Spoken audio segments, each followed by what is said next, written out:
Ang galing nyo lumapit sa mga tao, ang galing nyo lumapit sa mga botante. Pag magpapanahon na ng eleksyon, puro kayo tulungan nyo kami. Tapos pag nandiyan na kayo sa pwesto, sino tinutulungan ninyo? Mga maiinit na usaping politika, hihimayin at masusing tatalakayin.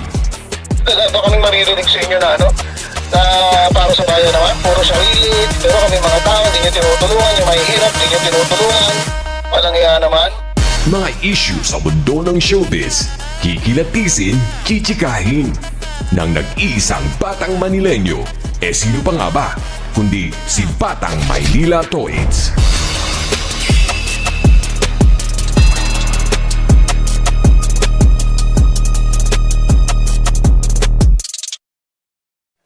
Alright, good morning.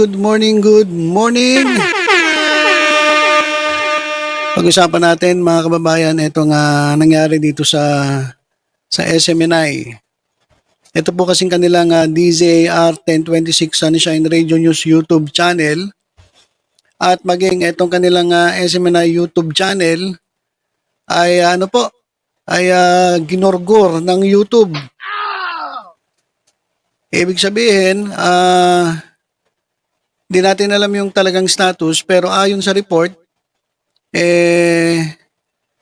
pwede natin puntahan, pwede nating panoorin yung mga videos, pero sila mismo, hindi raw sila makapag-upload doon sa kanilang sariling YouTube channel.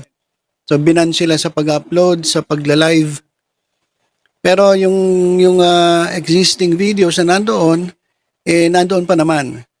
Kaya nga sabi dito sa report ng reporter ng SMNI ay pwede pang panoorin. Kung gusto niyo i-download niyo raw yung mga videos doon. Yung gusto lang Kasi tayo ayaw naman natin, ba't natin i-download? Yung mga DDS lang, yung mga fans ni Duterte. Yan, pwede niyo i-download. Pero yung mga hindi naman makakibuloy o hindi miyembro ng DDS o hindi miyembro ng grupo. Etong ano ba ang tawag sa grupo nila? KOJC. Bakit naman namin da-download? Karamihan naman yan fake news. Sabi nga nito mga kababayan, ito sa ating screen, sabi dito, salamat naman kung ganun. Puro kasi kayo fake news at paninira sa gobyerno. O, ayan.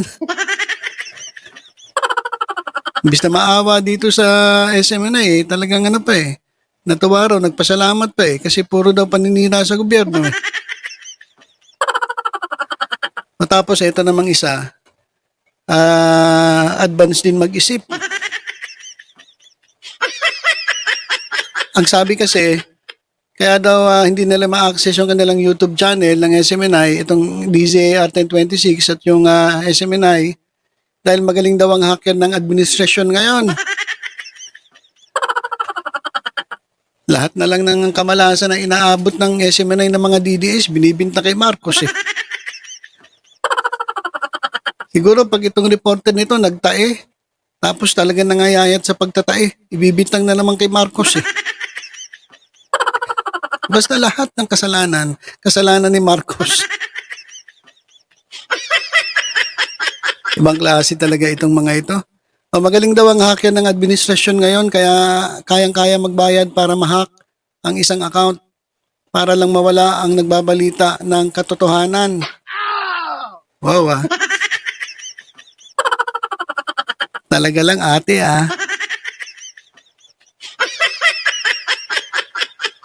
Ay mga kababayan, pakinggan natin yung report pero hindi ko na ipapakita sa inyo kasi baka gantihan tayo nito. Baka sabihin nila, ginagamit yung aming video tapos kami lang mawawala. Idadamay namin kayo. Kaya pakinggan natin yung balita nila. Medyo bilis-bilisan natin yung playback. Kasi hindi ko na po ipapakita sa inyo Ako na lang muna ang makikita nyo rito. Yan. Pagtsagaan nyo muna yung mukha ko. Pakinggan nyo po yung news nila. Sila mismo nagbalita na nagorgor na mga kababayan yung kanila mga YouTube channel. Ito pa, pakinggan po natin. Hindi na natin ma-access yung DZR 1026 na YouTube channel natin na may mahigit 300,000 na subscribers dahil yung emails niya dinisable bigla-bigla no sa kalagitnaan ng ating live interview kagabi sa programang SMNI Nightline News kasama si Attorney Trixie Cruz sa Angeles. So Baka kaya baka naman kaya na-disable kasi si Trixie pala yung inyong guest. Kaaway ni Maharlika yan eh. Di ba yan yung sinabi ni Maharlika na kamukha ni Zoraida? Si Trixie Cruz Angeles.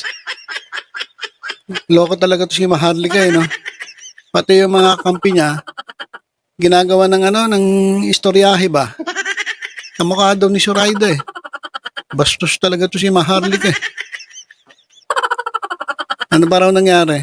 So makikita nyo pa rin yung mismong YouTube channel ng DZR 1026. Pati na rin yung SMNI News channel na YouTube. Makikita, ma-access nyo pa rin. So pwede nyo pa pong i-download kung kaya. Ba't hindi pa? Bakit ganun? Ba't nakikita pa natin? Mabait pa pala tong YouTube. Pinakita pa sa atin. Pwede naman nilang isara na talaga. Huwag na ipakita. Ba't pwede pa ipakita? Diba? Bakit kailangan pa ipakita? Pwede naman. Loko talaga tong YouTube na to eh. Kaya talaga sa YouTube eh. Tatanggalin niya yung access. Tapos nandun pa rin. Niloloko niyo sila eh. Niloloko niyo ba ito? Teka. Yan, niloloko niyo ba sila? Pero yun niyo, pwede naman pala ma-access. Pwede kami manood, pwede kami mag-download, pwede namin i-play mga video. Tapos sila may-ari eh. Hindi sila pwedeng mag-upload. Grabe itong YouTube, niloloko niyo ba sila? Talaga. Loko na itong YouTube no? Nangaasar din eh. Lakas yun rin mga asar eh. Teka, tago muna natin bago natin i-play. Kaya nyo pa habang andyan pa kasi for sure dahil wala na kaming access sa mga emails na connected dyan hindi na maka-livestream kami, hindi na kami maka-upload pero available pa, active pa yung mismong channel. So pwede nyo pang ma-download yung mga videos na yan, baka sa mga ilang araw ay mawawala na yan. So yung mga videos po Di na. Kaya hintayin na lang namin mawala. Sayang lang yung data namin pag dinownload pa namin. Anong gagawin namin dyan? Antayin na lang namin mawala yan. doon na dapat na malaman ng ating mga kababayan, i-repost, no? Kunin niyo, i-download niyo at i-post po ninyo para mas lalo pa pong maraming accounts, no? And susubukan pa rin po natin, hindi to unang beses na nagkaroon po ng pagkawala ng mga social media accounts po ng SMNI. Marami na pong mga social media accounts. Ito po ang lilinawin natin. Kasi kung merong strike or merong community na paglabag, violation, i-inform ka niyan. Bibigyan ka ng ilang beses, parang 3 beses ata yan, na ibibigay sa inyo na warning. Kung ikaw ay halimbawa, lumabag ka, may copyright, or kung ano pang mga violation, bibigyan ka ng notification yan. Ito pong pangyayari na ito ay biglaang nawala, na-disable, walang paliwanag ang Google. Doon sa mga emails na connected dito po sa YouTube channels na ito, bigla na lamang po nawala. Hindi na ma-access kahit anong... At walang option to appeal, partner? Hindi ka makaka-appeal. Diretso na. Ang sinasabi doon, disabled na ang account at madidelete na ang mismong account sa ilang araw, ilang linggo ba, or abutin. 15 days ang sinasabi dito, partner. Oo, pero dito sa nakalagay sa email accounts na nakapost dito sa aking yung nabasa ko pa yung mga notification, ang sinasabi dito, starting on April 10, this account will be considered for deletion. So, di ko lang alam. So, habang buhay pa yung mismong channel, pero wala na po kaming access niyan after po ng partnership ng PCO at Social Media Giants. Ito po yung mga nangyari. So, wala na po kaming access niyan. Pwede pa po ninyong ma-download yung mismong mga videos po niyan para meron pa ko yung copies and hindi pa rin tayo hindi tayo titigil. Hindi tayo magpapasupil sa mga pangyayaring ito. Ulitin ko, marami na pong mga social media pages, YouTube channels po kami na nakaka-gain. Maraming salamat sa suporta ng ating mga kababayan dahil talagang kahit na mababa pa yung mga subscribers pero grabe yung mga live viewers, hinahanap talaga ang SMNI, no? So laging natutsugi o chinutsugi, pinagdidiskitahan talaga, no? Sa kabila ng maraming mga legit naman tayo. Okay, so ito kasi yun mga kababayan na ito. Sabihin na naman ito mga to, pinag-iinitan sila eh. Yung sinasabi nila na 3 strike. Doon po yun sa mga sa mga YouTube channel na katulad namin, yan kapag may copyright, maka 3 strike ka, saka matatanggal yung YouTube channel mo. Pero sa case kasi ng SMNI, lalong-lalo na ito'y pag-aari ni Kibuloy, iba po yung kanilang yung kanilang kaso. Kaya nachuchugi, nagugurgur itong kanilang YouTube channel dahil yan ay pag-aari ni Kibuloy. Lahat ng channel ni Kibuloy, lahat ng platform, online platforms ni Kibuloy, talagang tinatanggal na po yan ng Google, ng YouTube, sapagkat si Kibuloy po ay wanted. Si Kibuloy po ay wanted po sa Amerika, patong-patong ang kaso. Kaya iba po yung yung status ni Kibuloy sa status ng ilang mga YouTube channels. Kasi kami, hindi naman kami wanted sa Amerika eh. So, pwedeng ma-delete ang aming YouTube channel kung may mga copyrights, may mga violations, community violations. Pero ito kasi kay SMNI, saka DZAR, ito yung pag-aari ng wanted ni Kibuloy. Kaya nga, yung mga dati nila mga YouTube channel, nagurgur na rin eh. Ito kasi, ang ginawa nyo, pinalitan yung pangalan, tinago nyo, hinide nyo, syempre, iniimbestigahan yan. Ito, pag-aari ni Kibuloy ito, tanggalin na rin natin to. Ganun yun, hindi yung isisisi nyo na naman kay Marcos eh. Alam niyo kung kaya ni Marcos na mag-ano ng YouTube, mag-delete, matagal na kayo na-delete. Pati yung mga YouTube channel nga ng iba eh. Di ba, ang ganyan pa, tira kayo ng tira, lahat na nagmumula kay Marcos, nandiyan pa rin eh. So, hindi kasi hawak ni Marcos yung YouTube platform. Kaya kayo napag-iinitan, actually hindi napag-iinitan, kaya nagurgur yan, kasi yan ay pag-aari ni Kibuloy na wanted sa Amerika. Yun po yung dahilan yan. Tapos sasabihin nyo, bigla na lang nawala. Pero meron palang notification sa inyo. Yung pinaglolo ko tayo nito, tulongis na to. Sabi niya, bigla na lang daw nawala. Wala daw pasabi-sabi. Meron nga notification sa kanya eh. Nabasa pa niya yung notification eh. O di ibig sabihin, may in-notify kayo ni YouTube. Sabi mo, biglang nawala, bigla na lang sinungaling din ito eh. Di ba? Ayan po yung yung nangyari dyan sa SMNI, dyan sa DZAR, at sa SMNI YouTube channel. Kasi nga, wanted kasi ang may-ari. Di ba? Hindi dahil sa may balat si Banatbay. Itong Banateros, kasi sa totoo lang, iilan lang nga lang yung mga platform na napapanood nitong Banateros, DZAR, tapos sa SMNI, tapos biglang mawawala pa. Diba? Di mapapanood na lang natin sila sa sa iba na lang. O dito na lang, ano ba yung ginagamit ngayon nito? Facebook. O sa Facebook na lang natin sila mapapanood. Susunod, magagalit din sino ba yung may-ari ng Facebook? Pag nalaman niya na wanted ang may-ari niyan, malamang tatanggalin din yan. O di wala nang kita itong Banateros. Di ba? Ano pa sinasabi na ito? Teka, tanggalin muna natin. Tago muna tayo. Delikado. Pero hindi pa naman ibig sabihin na talagang guilty na tayo sa mga sinasabi nila, mga allegation nila, mga paglabag. So yan po ang kinakaharap ngayon ng SMNI, wala ng TV, wala ng radio, at ngayon ay pilit pang tatanggalan ng mga social media platform. Kung nagawa nila sa SMNI, alam niyo na kung ano pa yung pwede nilang gawin, lalo na siguro sa mga ordinaryong tao. Kaya maging mapanuri, maging mapagmatsyag. Damay mo pa yung ordinaryong tao.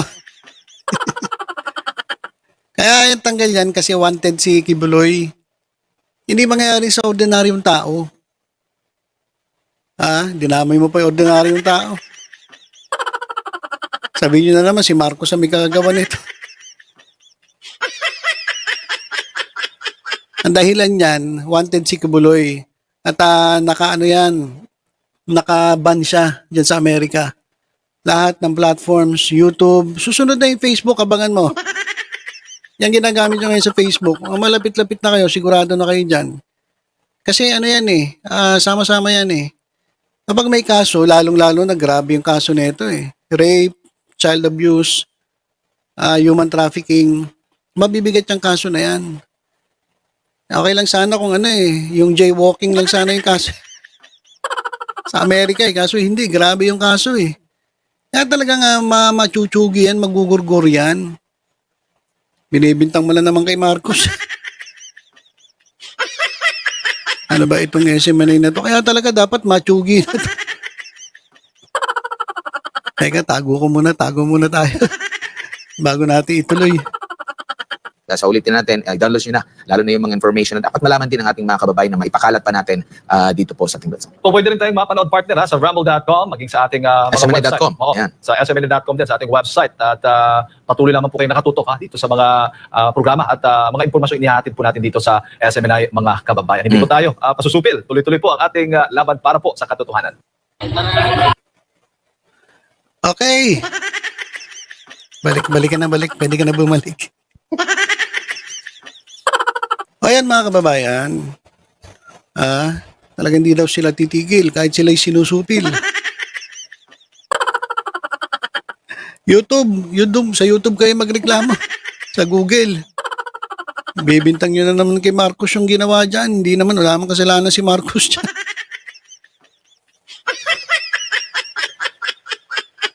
Kaya, check nyo rin. Baka malas yung mga banateros. Kasi nang wala naman yung banateros, tuloy-tuloy kayo, di ba? Tuloy-tuloy yung inyong programa dyan. Nung dumating yung banateros, bigla na lang nagkaganya. Baka malas yung si Coach Oli. Kasi bastos yun eh. Ano raw yun eh. Ganun daw yun.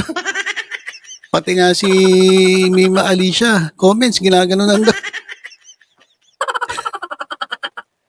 Baka malas. Si Coach Oli, Jaculero. Baka malas yun. Tanggalin nyo dyan. Si Boss Dada. Wala naman si Boss Dada. Okay lang yan si Boss Dada. Dada lang ng dada. Kaya, check nyo. Ayan, malamang si Coach Oli malas dyan sa SMNI. Kasi banateros. Pero ito, simpleng jaculeros. Manyak po yan. Kaya, tanggalin nyo dyan. Tapos magawa kayo ng programa, yung mga programa ng mga bobo. Isama nyo dyan si Jay Guevara. Yung pinakabobo yung vlogger dyan.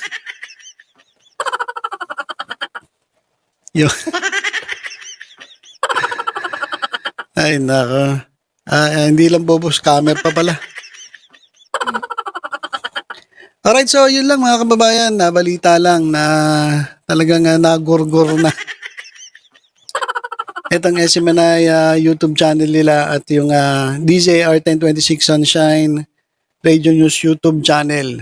Puntahan ba natin? Gusto niyo puntahan? Wag na.